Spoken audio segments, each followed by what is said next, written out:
You just look so mournful.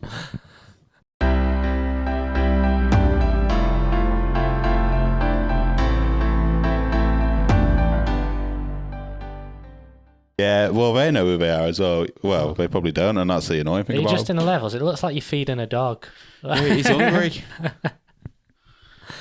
Yeah, man. It's just... I don't know. Giving your dog I'll your sort it out on sprouts. post. Did you have a dog growing up? Yeah, I had two. Yeah. Both dead now. What I wanted to get into, mate, that we missed last week. Yeah. We're talking about Fabrinho, which again, we're always hopefully getting new listeners, so I'll contextualise it. Joe put our creative piece of content out every day in February on his Patreon and Ko-Fi and like Facebook and Instagram, all the platforms. Well, not all of them, actually. Just those nothing four. on, nothing on Reddit, nothing on Twitter. No. Reddit.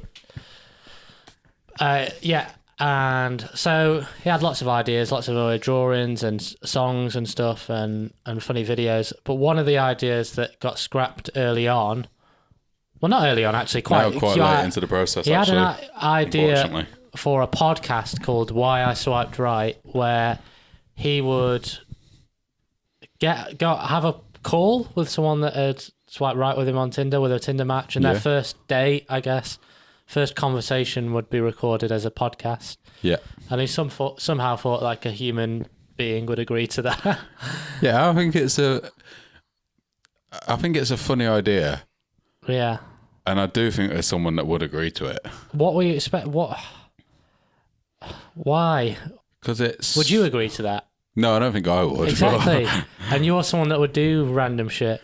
Yeah, but I think that's just because I'm a bit more awkward, aren't I? But it's not that. It's not even that I'd think the podcast thing was weird. I'd think...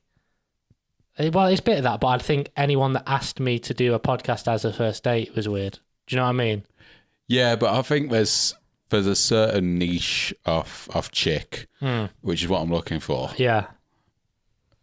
Who would find that charming, odd but endearing. Charming. Yeah. Yeah. And so what happened? And would be willing to. You thought you found someone to do it. I thought I found someone to do it. Yeah. Yes. And how were there many candidates before that? How many people did you ask? No. I did ask a few people. So like every match you got on Tinder and Facebook dating and stuff. You're on all the platforms. Yeah. This one you are actually on all the platforms. I'm on Reddit. You're on Patreon. What was your request? Was it? Would you request this after a few messages back and forth? Or would it be the first message? It ended towards. It started. I'd send a few messages out of like politeness and courtesy, and then I was like, there was no point in me wasting time. Right. So I'll just go straight in with it. So you're straight in. Your first message to a girl on Tinder would be, "Hi, I'm Joe Bowley. Yeah, you might know me from such work as." Yeah, would you like to do my podcast with me? Yeah. Really? And then someone replied. Yeah. Was the person who replied one where you did it as the first message? Yes, I think so. Okay, so someone replies to this after. How many rejections would you say, or not reject? How many messages do you think out to get one reply? I actually think that might have been the first one I asked. Right, but then... But then I subsequently had to ask more people, obviously. Because this fell through? Yeah. I don't want to spoil the story. Maybe I asked two people at the same time. Yeah. And she just replied first. The other person... So she said she was up for it? Yeah. And at least that's the impression I got. What did you do? On the account of that's what she said. Because another problem, and I did raise this, is that people might think it's a joke. Yes. When you get a message, because people have weird senses of humour on Tinder and stuff, and yeah. Yeah. But you thought that she thought it was real. I did think that, yeah. And what convinced you that she thought it was real? Because I'll spoil the story up front. That it turned out that after Joe started to plan this and started to put it together and started to even arrange a meeting time or like a virtual meeting time for when they were doing the podcast. And then she, as it got more serious, she revealed that she thought he was joking all along. Yeah. Yeah. But each stage of the planning, so you're like, you want to do it. She's like, yeah, you're like, all right, let's do it next Thursday at 1 o'clock or whatever. She's like, yeah. And then at what point does she go? So that's what it was like, which reads to me as you don't think it's a joke, because why would... maybe I'm... I don't know. I can still imagine it being like, joke, yeah, I'll do it. Oh, yeah, next week, yeah. I don't know. I can still imagine it as reading like a joke. Yeah, maybe. But I didn't... And then what was it that made her finally think, oh, you're serious? I honestly can't remember. I think I was just like... It was like the day before, like 2 days before or something. And I think I was just confirming that... You were making Zoom logins and shit. Yeah, that's what I think I was just confirming, like, what time or whatever specifically, like the next day. Yeah. And then maybe for some reason, I don't know why that was the point where she was like, "Oh, he's not joking." Did she say, "Oh, you're not"? What? How did she phrase her reply? I think it was pretty much that. Oh, you're serious? Yeah, something along those lines. And then, what happened? What did she say? Because then you stopped talking completely, didn't you? Oh yeah. There was no salvaging, like, just what you're after on Tinder, romantic kind of interaction from that. No. So you sacrificed a potential romantic opportunity. Yeah, and I'd do it 1,000 times over for a podcast. Would you do it 1,000 times over? After like 530, surely you're like... Depends on the girl. All right, this isn't working out. I reckon it'd be less. Depends on the girl. So that means you thought she was like disposable from her profile. You thought, this is what I can lose. I don't think I could commit to it either way. You don't want to be on camera saying... I don't want to be on camera saying that, but... Yeah. And then did the rest just not reply? Most of them, yeah, just didn't reply. Or did some just say no? Some said no, which I actually like respect. Like, that's fine. Yeah. And then how do you feel? Do you feel like you'll try to do this idea in the future? Because it's past Fabrizio now, but there's nothing that makes this... Yeah, I think it made me realise more that it's it'd be a lot harder than I thought. And I don't know. You know, for Fabrizio, I was like, well, it'd be worth it, because it'll be, I think, a funny post, and it's a funny idea. Yeah. And it'll be worth it to sacrifice. You know, I don't get that many matches. And I must have sacrificed, like, I reckon between 5 and 10. Right. Trying to get him to do that. And I might not have talked to those 5, 10 people. Now, was your hope, like, genuinely, did you think that you could do the podcast and actually meet someone from it as well? Like, that they would do the podcast and that you might find love as well? Yeah. So it was like a double blow, really, when it fell through. Yeah, I suppose. Well, I think I talked about I want to be in bed with podcasts. I was going to be a papa, she said, yeah. Yeah, well, she had a kid, yeah. Yeah. She wasn't that much older, 28 or something like that. Yeah, something like that. And she had, how old was her kid? I think 8. 8. Think you're ready for that kind of responsibility? Oh, absolutely not, no. Yeah. What's next on the romantic agenda?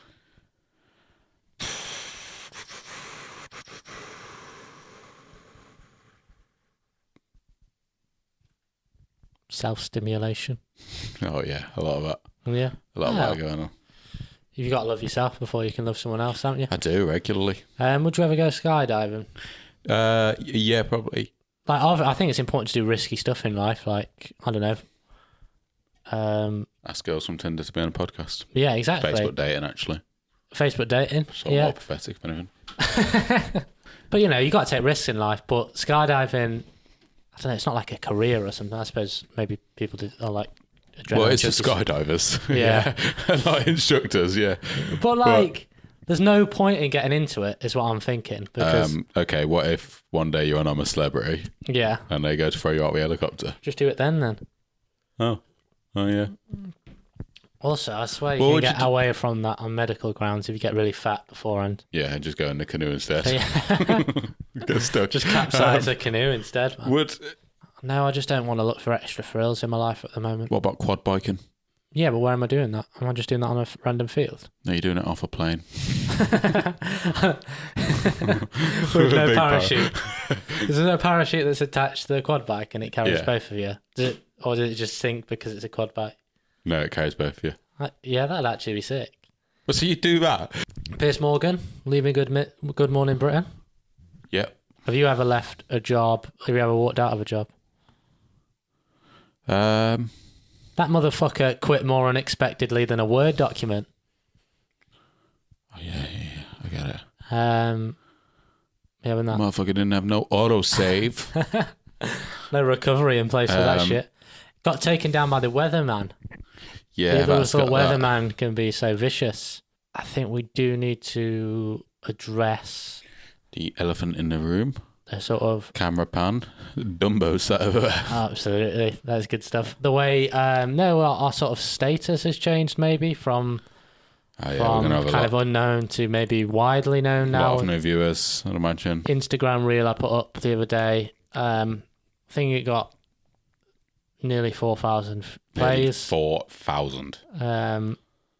Over 100 likes. So actually not that actually a strong percentage, really. No. Little viral reel. I'm calling it viral because it's the most likes I've ever got on Instagram. It's of little video of you saying you don't want kids. A little 15-second long video. Yeah, just like 15 seconds. How's that felt? How did that feel when you saw those likes rolling in? For me, I felt this is it now. We've made it out the hood. Yeah, I thought we're hitting the big time here.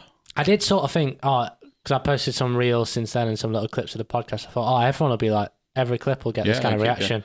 Did it? No, the next one got like 2 likes, man. I don't know what. Big fan. I caught the algorithm's attention that night, I think. Yeah. And then we had a good little bit of banter on screen, and that's what the public want. Spat you back out. So we've had fame. We've had our sort of 15 seconds of fame, and now we're back to square one. Yeah, but we're just going to keep building it up slowly. Keep building it up. So we had a little bit of viral fame this week. We want to have more funny moments like this, and hopefully we'll generate some this episode once we get some steam ahead of steam. What is it? Ahead of some steam. I think it's once we get in front of some steam. Once we build up ahead of steam or something. Once we get in front of some steam on us. So yeah, let's fucking smash out the next little section of this podcast. And give the listeners something to go home with. Let's try making it a viral clip as well. Yeah, but it's got to be. I think people like the naturalness of that clip. Well, we'd compromise and not have one. Yeah. We do have a guy who just repeats his catchphrase. Imagine off the back of that, you sort of wore a t-shirt that said "So we compromise" and that one. People coming up to me asking me to say it on video. No, we played Monopoly this week, a little 4-player game. Me, you, Katie, and Arnold. Arnold won in the end, essentially, or he was going to win. He had the most money, and then he would have beat us. The 3 other players joined forces, and then we beat him. But the real loser was you, because you had work at 5 a.m. I was a real loser. Yeah, and you were the real loser because we stayed up to 1 a.m. and you had to get up about 3 or something. Yeah, and lest we forget, that day I also got up at 3:30. Yes, so I'd been up for 21 and a half hours at that point. Maybe, perhaps uncoincidentally, precipitated quite a low mood for you. Don't think it's related. Because over the past weekend, I don't think you mind me saying, you've been gloomy. Yeah, I've been gloomy, yeah. I think maybe the sleep made it harder to just ignore it. So we had a conversation Saturday because I'm trying to write a book about you, tell your stories. Yeah. Through a ghostwritten autobiography, or maybe, I'm not sure of the complete kind of format of it yet, but I want to tell Joe's story because he's an interesting fella. And we've been doing recordings every week where I just ask him about his life. Not recording to be broadcast as a podcast or anything, just for your own personal for my use. notes while I'm writing the book. And if that last one was broadcast, it wouldn't be very good, would it? No, well, I don't know, the tension in it might be kind of interesting. Yeah, there was a lot of tension early on. And then it ends quite I know, quite abruptly, if I recall. Well, yeah, I was just trying to ask Joe questions and he was fuming. The reason I was fuming, and I think I would have got that angry, well, maybe I wouldn't, maybe I would have controlled it better, but I think I still would have got irritated even if I wasn't in a bad mood. Because it felt like the questions you were asking me, one, I didn't understand how they would ever lead to anything interesting. I didn't think it was, what you were asking me was particularly, I didn't think I was ever going to end up in a book. Do you not think it's your job as the subject of an autobiography or a biography, if you're getting someone to ghostwrite, to answer questions as openly as you can. Yeah, but trust the person answering. So I was trying to answer the questions, but another thing was it felt like you kept asking me the same question over and over again, but just in a different way. Yeah. And I felt like I'd answered it to the best of my ability. Yeah. And I think I said that to you at one point, or I said something along those lines of, you've just asked me that and you've just reworded it after I've told you I don't know or whatever. Yeah. So that was annoying me because you kept asking me the same question. You don't like getting asked why you feel certain ways. I think that's just because I can't explain it sometimes. Yeah. And you have this thing where even if I tell you that, you don't like to, if I try to back away from something, you're a big chaser. Because I think... Which I have when I get angry in normal life. But I think you're avoiding it yourself, potentially. I don't necessarily think that's true. I think that's true sometimes, but I don't think that's true all the time. I think sometimes I just can't... Well, it's not even that I can't answer it, it's that I can't explain it. And all that's going to happen is I'm going to get irritated trying to explain it and you're not going to understand it. Yeah. So you're not going to understand it and you're going to keep asking me essentially the same question because you don't understand what I'm saying, but I can't explain what I'm saying. And then I'm going to get irritated that both I can't explain and you keep asking me the same thing. What would have happened if we did try to sort it out? I think I would have just got angrier and then it would have left a worse feeling in the air. I think you would have RKO'd me. This interview I did for the book, he ended up fucking... It was like a documentary, man, where they take the mics off, man, and say, I'm Dunsky. Yeah. That was you. That was your Piers Morgan. You did a Piers Morgan during our... No, it's because I didn't want to fucking cry in your little fucking interview. Why? And then Joe ended up kind of going into despair about how he's got no hope for the future and then saying he's Dunsky and then going to bed. Yeah. I think also I was just... You know, as I said, because of the lack of sleep, it was overwhelming. Yeah. To be asked like where you're going in life and that. Yeah, and well, it wasn't even. I don't think I asked him. It wasn't the asking. It was me having to think about the answers. So when you asked, I think you asked something like, "When I'm in a good mood, how does it feel?" And then it's like I had to remember like. No, it's always fucking there niggling at me. And then you said the negatives in your life are always there. And then you asked me, "Is it just a job?" And then it's like it's not the questions, but it's the thinking that no, it's not just that. It's it's everything. I've tried to put on a brave face for today. You said it must go on. I have, no matter your own choice on it, it must go on. I think there were some good ones earlier. I think Amanda Holden admitted to making a roast dinner naked once, and she said none of her family noticed. So what do you mean? Do you mean notice while she was cooking it, or notice when they were eating it? Said, how would you? You're not going to eat a chicken and go, was this cooked naked? Were you wearing bra when you got this? We're back, baby. This one's quite sad about in terms of females worrying about their opinion of of their own appearance and that. This is like how do you even do patriarchy and that. It says model pays $5,000 to reduce forehead size by 3 centimeters after feeling self-conscious for a decade. I'm about to say I think she's got a lovely forehead, but I don't know if I'm looking at the after. Is it because before? Is this the after picture? Yeah, imagine that 3 centimeters bigger. It's outrageous. 3 centimeters. Why didn't she just get a fringe? I think it's really sad though when people have plastic surgery, isn't it? Yeah, I guess. Sean Wallace, what was saying about him? He fears the chase might be axed despite its record ratings. Why would it? I don't know. What TV executive is going to go, well, it's doing better than ever. Chop it. Sack it off, lad. We've got the opposite, haven't we? we fear this might continue despite the record low ratings. You never want to eat my cooking, man. No, because you always put fucking... It always smells of shit whenever I go in the kitchen after you've I've started really trying to get better at also, cooking. right, this might be because of me. I'm sorry to bring this up now, but my towel smelled of garlic, and I don't know, I don't know why. Because I don't think it's me, because I've not been eating garlic, and I've not got garlic on my body. You mean your shower towel? Yeah. Because I've been cooked. How have I got garlic on I don't know. Maybe I've mixed towels because sometimes I get confused. But you used the purple one, don't you? Yeah. Yeah, so I haven't used that one. I didn't think you would have, but it proper smells of garlic. Maybe it is me. Maybe I've give off a garlicky scent, but I mean, I've washed them. I have washed them. Well, how do we wrap up then? Just close the show. How do we close the show? Shout out to Sean Williamson. What's his name? He didn't get mentioned today. That's Barry from Stenders, isn't it? Who am I thinking of? Why? Have we brought up that's similar to that? Without a Destroyer. Sean Wallace. Yeah. Shout out to Barry from Stenders. Yeah. Shout out to the Vixen. Shout out people skydiving. Shout out Philip Schofield. Shout out our model with a big head. Shout out. She hasn't got a big head. Oh, not She's anymore. probably had she probably never did, really. No, if that was the after and her head was 3 centimetres bigger than that is a big head. Shout out to the Weatherman guy. Shout out to you for listening and liking the podcast and subscribing. All right. See you next week in 4K. Yeah, boy. That'd be sick. Yeah, man. What does K stand for? Kilo. 4 kilos. We can't be so heavy next week. 4 kilos isn't that heavy. Yeah, I know, but it is for footage, isn't it? Yeah. Imagine you were watching a video on your phone and it was 4 kilos.